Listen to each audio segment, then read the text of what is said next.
तो सवाल है कि सबूतों की सियासत किसने और क्यों शुरू की और इसका जिम्मेदार आखिर कौन है।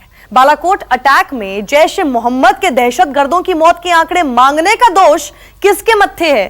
क्या इसके लिए सीधे सीधे विपक्ष जिम्मेदार है या फिर सरकार?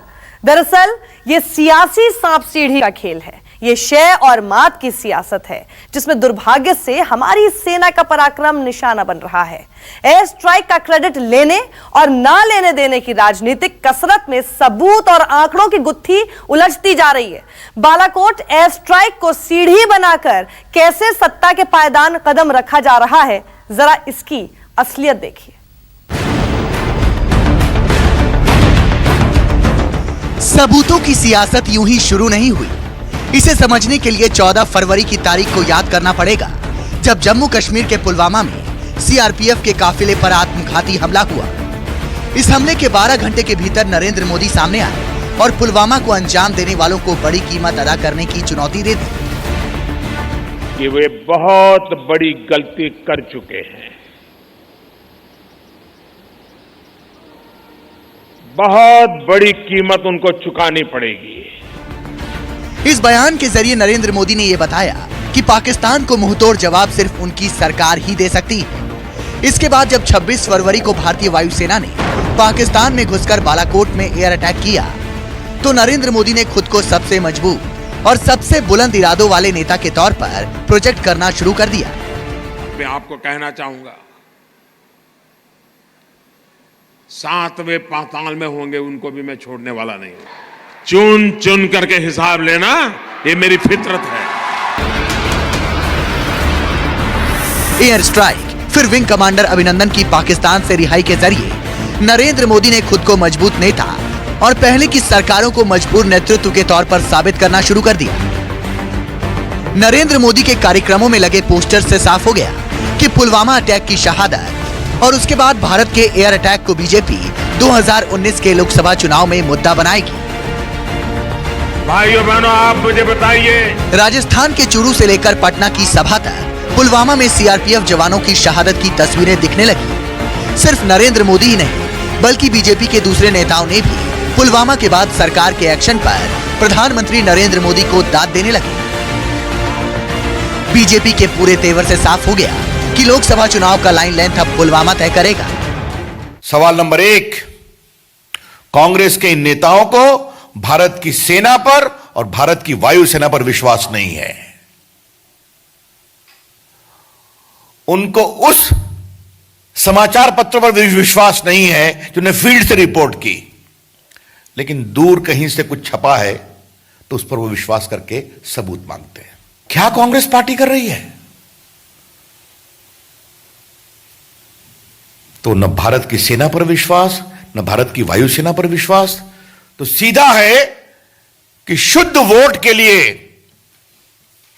ये भारत के मनोबल को कमजोर कर रहे हैं। जब पाकिस्तान के लड़ाकू विमान को मार गिराने के बाद उन्होंने छलांग लगाई तो पाकिस्तान के अंदर गिरा, पाकिस्तान ने उन्हें बंधक बनाया। लेकिन प्रधानमंत्री मोदी जी ने दो टूक कहा, काश कोई सौदेबाजी नहीं होगी और अगर हमारे जवान का कुछ भी होगा, वादा भी होगा, तो पाकिस्तान को ऐसा सबक सिखाएंगे कि आने वाली कई पीढ़ियां उसकी याद करेंगी। सौगंध मुझे इस मिट्टी की, मैं देश नहीं मिटने दूंगा। बीजेपी के इस राजनीतिक तेवर से विरोधी सकपका गए। उन्हें लगने लगा कि पुलवामा अटैक के बाद बीजेपी का पलड़ा भारी हो रहा है, लेकिन विपक्षी पार्टियों ने मोदी सरकार की दुखती रग पर हाथ रखा। पूरी कोशिश की गई कि देशभक्ति के नए दौर में बालाकोट अटैक को किसी न किसी तरह कटघरे में लाया जाए। इस कड़ी में विदेशी मीडिया रिपोर्ट्स विपक्ष के औजार बने, जिसमें बालाकोट अटैक में जान माल के नुकसान से इनकार किया गया था। इसी पृष्ठभूमि में जब बीजेपी नेताओं ने बालाकोट में जैश ए मोहम्मद के ट्रेनिंग कैंप में मौत के कई आंकड़े पेश किए, तो विपक्ष को सरकार से सबूत मांगने का आधार मिल गया। घटना हुई है, देश की जनता सच्चाई जानना चाहती है और सच्चाई कैसे आएगी सामने, ये सरकार कर सकती है और सरकार की कोशिश होनी चाहिए पुलवामा में जो घटना हुई है उसकी पूरी की पूरी सच्चाई जनता के सामने आए। यहाँ आए दिन हो रहे आतंकी हमलों को लेकर जो वर्तमान में हालात बने हुए हैं, तो उससे एक तरफ हमारा पूरा देश बहुत ज़्यादा चिंतित व दुखी भी है, तो वहीं दूसरी तरफ इसकी आड़ में बीजेपी व खासकर प्रधानमंत्री श्री नरेंद्र मोदी जिस प्रकार से अपनी सरकार की कमियों व विफलताओं पर पर्दा डालने की पूरी कोशिश में लगे हुए हैं, तो ये सब देश की आम जनता से छिपा नहीं है। राजनीति में सबूत मांगने के चक्कर में इतना जरूर है कि बालाकोट अटैक में जैश-ए मोहम्मद को नुकसान को लेकर एक कंफ्यूजन है। ये कंफ्यूजन तब है कि वायुसेना ने साफ कहा है कि उन्होंने बालाकोट में सही टारगेट हिट किया। कंफ्यूजन के इसी माहौल में दिल्ली के मुख्यमंत्री अरविंद केजरीवाल ने ट्वीट किया, क्या अमित शाह के मुताबिक सेना झूठ बोल रही है?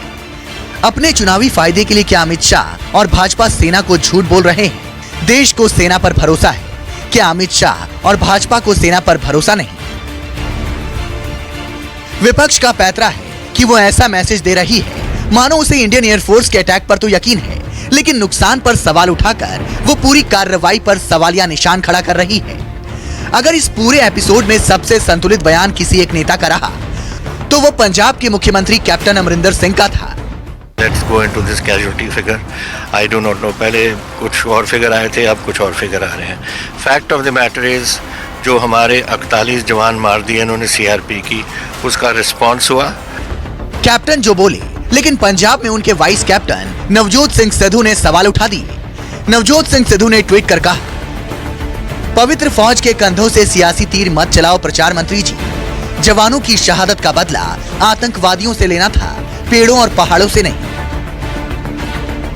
इस कंफ्यूजन को दूर करने का एक ही रास्ता है, सर्जिकल स्ट्राइक की तरह एयर स्ट्राइक का भी सरकार सबूत पेश करे। आम हिंदुस्तानी को इससे फर्क नहीं पड़ता कि जैश-ए मोहम्मद के 100 दहशतगर्द मारे गए या 400। आज की चुनावी राजनीति की चक्की में तो पूरा बालाकोट हमला और हमारी जाबाज सेना का शौर्य पिस रहा है। लिहाजा सवालों के बीच सरकार को बालाकोट अटैक के सबूत जल्द देने चाहिए। Bureau report, news 24।